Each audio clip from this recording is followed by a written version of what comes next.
We're going to talk eyeshadow and brushes today. You're going to learn all about some new releases from ESUM and Addiction Tokyo with me, Rebecca. I am a fashion and beauty editor, journalist, and I have brought Not Fit for Print Beauty here to YouTube, so you have a bit of a kind of a beauty magazine to figuratively flip through every day or so here on YouTube.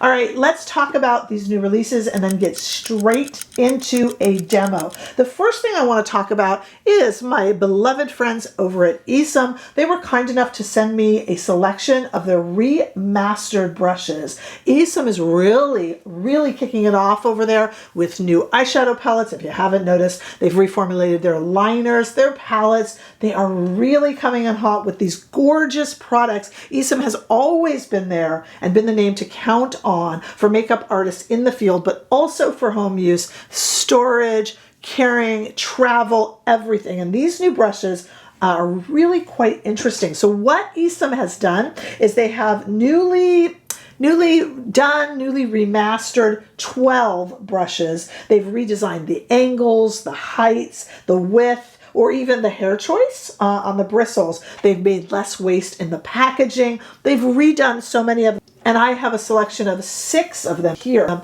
and we're going to use them and show them to you. Since we are doing an eyeshadow video, I don't really get into the one face brush that they sent me over, which is the V48 foundation brush. So I'll show you here me using it. This is the it might be sped up. This is the V48 foundation brush. It's made of synthetic materials, Vexlon. If you are a synthetic material nerd, you'll know that. This is great because it doesn't absorb the product. It's amazing how much more product you get on your face when you use synthetic to spread the product on. And the shape of the brush works to both apply, smooth, and then spread the product onto the face with very little mess and pretty much no waste. So 1 or 2 quick little pumps onto the back of the hand, I am able to put foundation over my entire face. This is one of the best foundation brushes that I have tried, especially if you prefer synthetic brushes. There are quite a few really good synthetic foundation brushes out there, and I would say this is one of my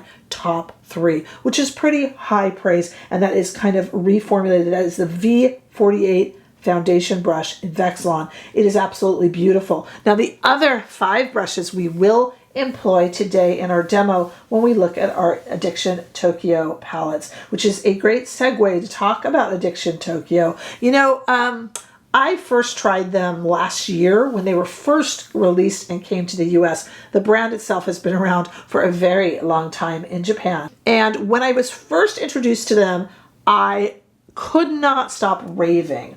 I call it in the demo, I come upon the term kind of a watercolor wash of color on the eyes, and I think that's appropriate. I often say that when I first tried them, to me, they were like the everyday woman's and man's Suku.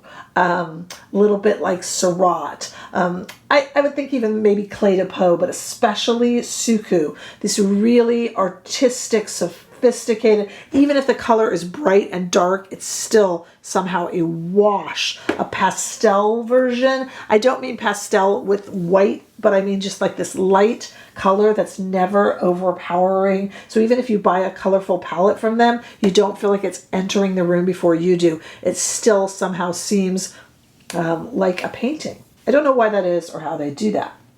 That being said, the last 2 releases from Addiction Tokyo I really enjoyed but didn't love. And it had me scratching my head a little bit, though I thought they were very pretty and I still use the eyeshadows. I didn't love them as much. Well, I am very proud to say that with this new collection, the Italian Embroidery collection, I feel like this is the Addiction Tokyo that I fell in love with. So let's talk about it. These are 12 different palettes. I only picked up 2 of them. These are 12 different palettes based around artisanal Italian embroidery. That's right, yeah. So for instance, one of the 12 palettes here is called Vintage Tutu, and it is literally colors based off of an aged vintage ballerina tutu. It's pretty amazing. The other one that I picked up, and don't worry, we are going to swatch these in 2 different lights for you, is the one I am wearing right now. so we can tell, you can really see what I mean about that subtle wash of color. This is Hidden Orchid, and it's got that beautiful kind of lavender lilac in there. I do mention this in the demo, but they also come with the included brushes and sponges, which are actually really nice ones. We'll talk more about it in the demo, but for travel, they can be, though I love my ESUM, for travel, they can be really, really handy. This Italian embroidery collection also includes gel eyeliner, colored mascara, and nail polish. I don't really have use for any of those, to be honest. Sometimes I get pulled in to the colored mascara trend when it comes back around every few minutes, and it always goes away quickly. I'm never a huge fan of it. Okay, on the tips of the lashes, blah, blah, blah. It's silly. And gel eyeliner, I'm not really a wing eyeliner person. I mean, I do a really great wing eyeliner. I just can't do a matching one. It's a weakness, so you know. But of these palettes, there are 12 of them. I honestly couldn't decide. They're $52 each. I would have loved to get all 12, trust me. But purchasing them myself, I went ahead and got 2, Vintage Tutu and Hidden Orchid. So let's go ahead first of all and look at the ingredients in them. For those of you that are looking for any standout allergens or migraine causes or anything like that, there's the Vintage Tutu ingredients. Please keep in mind that ingredients can change based on color choice. I just wanted to give you a basic preview of what is in there. And we'll talk about the bristle choice and the ESUM brushes when we get to them. All right, let's take a look at the 2 Addiction Tokyo Italian Embroidery Collection palettes that I chose in 2 different lights. Here we are, first of all, in Studio Light. Those first 4 are the Vintage Tutu as it's laid out in the palette. And the Hidden Orchid, of course, next to it with that lavender in it and studio lighting, $52 each. But you're going to see these much better when we take them outside into the warm California sunshine. There is the Vintage Tutu and again, the Hidden Orchid. And you can see them so much better close up outside in the sun. The sparkle shades are sparkling. Those colorful shades are just washing over the eyelid.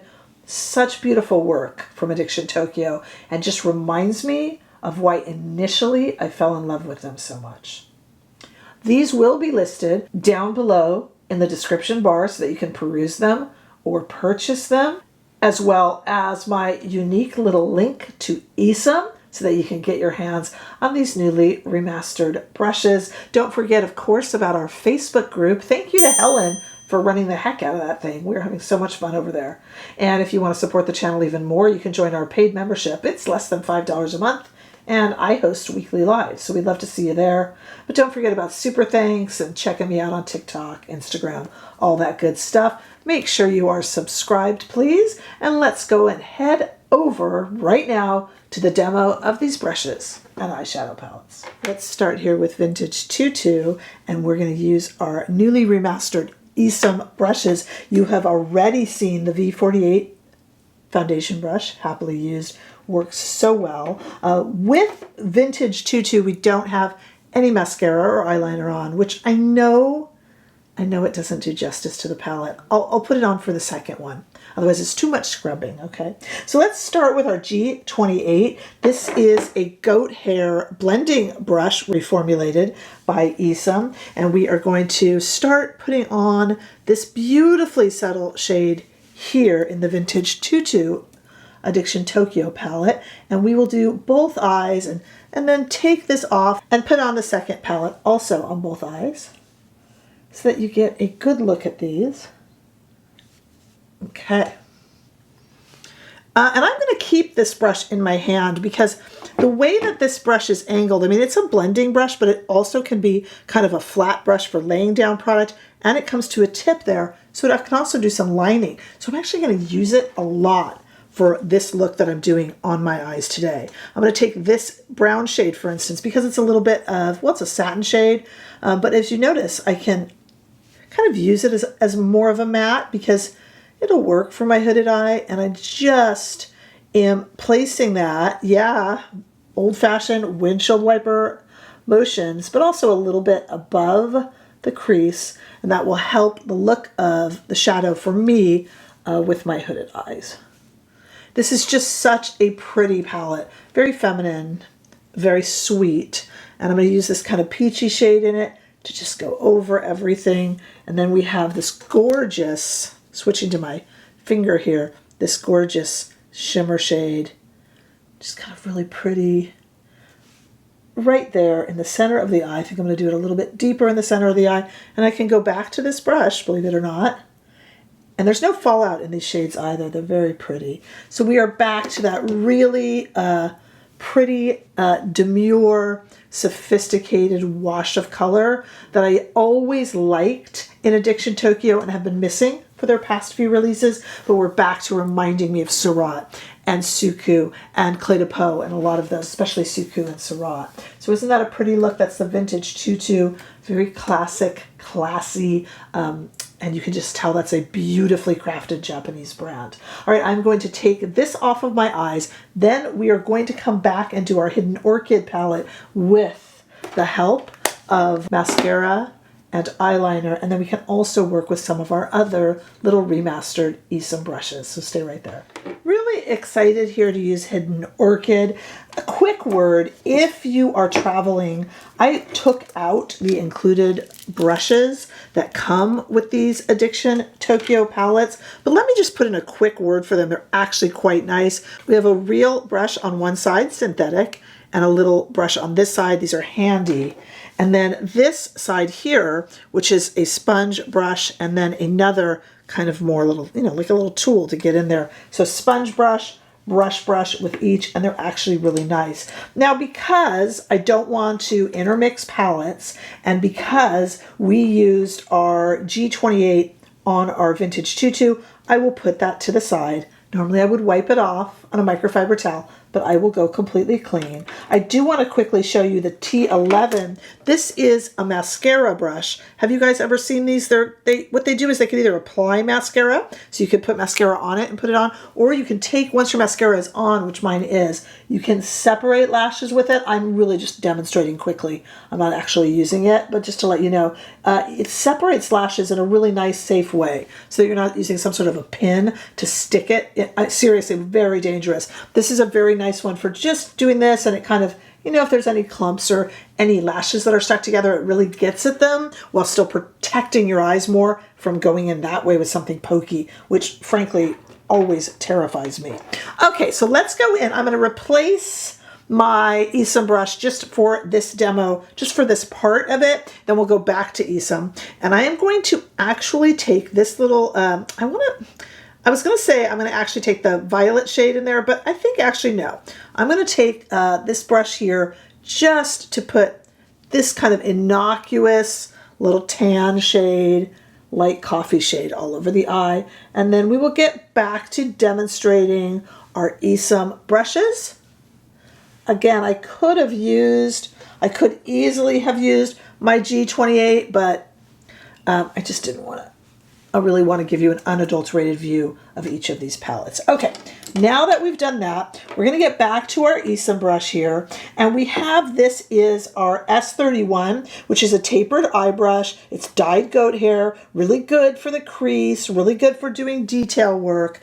And you can also kind of use it to, I'm going to use it actually with this beautiful lavender shade here. And I'm going to actually just kind of put that in onto the entire mobile lid, just very gently, just kind of pressing and sliding the color on. I think it works well for that. Now, a lot of people would just use this in the crease, and I'm using it there too, but I really feel, I'm going to get this into the inner corner too, because this brush is tiny, so it gets in there also. I really feel that you have to use brushes the way you want. These are tools, and once you have a tool in your hand, if you can effectively get the job done with that tool, it's a good thing, right? Okay, so let's see. That is putting that here, okay. And into the inner corner, and I was able to really, really pack on the color with this dyed goat hair and even go under the eye a little bit. and it's not too much. This is the Addiction Tokyo that I love. It's not too much. It's not over the top. Okay, now we're going to go in with this V09. This is kind of a liner diffuser. It is a synthetic fabric. It can do, therefore it can do powders and cream. It can do some highlighters. So I'm going to take it, I'm going to have it do two things for us today. I'm going to go in here and use this little bit there and put this in the inner corner of the eye, because I think that would be pretty. And I love a brush this size to just kind of apply not too much. I don't like too much highlighter on the inner corner of the eye, because I think it can be a little, it can overwhelm the look a little bit. So I just like to put just a little bit on there so you get a little bit of sparkle. And then underneath the brow as well, just a little bit, just a little bit. I kind of did it heavily there, so that's okay. I could even take this to put it in onto a little bit of sparkle onto the eyelid, but instead I'm going to go back, believe it or not, to this brush right here, which was our S31 tapered brush, and I'm going to go just into the darker shade here. I don't mind if it mixes with the purple, and just do a little bit on the outer corner. What an elegant palette. And at first when you see this, you think, oh, it's a little too colorful, and it actually looks almost a little too colorful in one, but because the shades are so subtle. There's such, it's almost like using watercolor to put shadow on your eye. Because they're so subtle, it does give, I'm glad I thought of that analogy, a little bit of a watercolor brush diffusion to the entire eye, and I think it's beautiful, and it is the Addiction Tokyo that I initially fell in love with. The only brush here that we haven't really talked about is our T05 square liner. This is a synthetic. This, you know what this would do, and I don't really do wings, but this is great if you do kind of a winged liner. It can clean up under it. It can line underneath. There are so many of this. There's 12. I've only showed you 5 of the 12 that ESUM was kind enough to send to me, but please use my link below to check over on the ESUM site to see what else has been redesigned and redone by them. It's amazing, and that starts on the 12th. But I could even go under here with a color, or you can line right here. You see, that would get a nice, almost a black liner stamped on. So that's also a really, really good one. Okay, like I said, to kind of give some final thoughts, the ESUM brushes are amazing, and I do really recommend that you try them, especially if, like me, you are a brush snob. We know I am, proudly. In terms of Addiction Tokyo, I do feel that the last few collections have been nice, but nothing that makes me go insanely gaga over them. But I feel this collection is back to the original Addiction Tokyo, like I've been saying, that I fell in love with. That's that watercolor wash of color, like Temisuku and Surat and such is. There are 12 different palettes, so there's got to be something to ignite your desire with these. So do take that link below and check them out and see what you think. See if there's any that interest you, and let me know. If you have been let down like I have, not let down, but not overly enchanted by their last few releases, give this a try, because this is back to good form, I think, personally, for Addiction Tokyo. All right, let me know what you think. After all, that's what makes us a community. Give me some comments and any questions down below. Do make sure to share and like this video, and of course, subscribe, as that is the greatest and highest compliment that you can pay me. I look forward to seeing all of you in the next video. Bye-bye.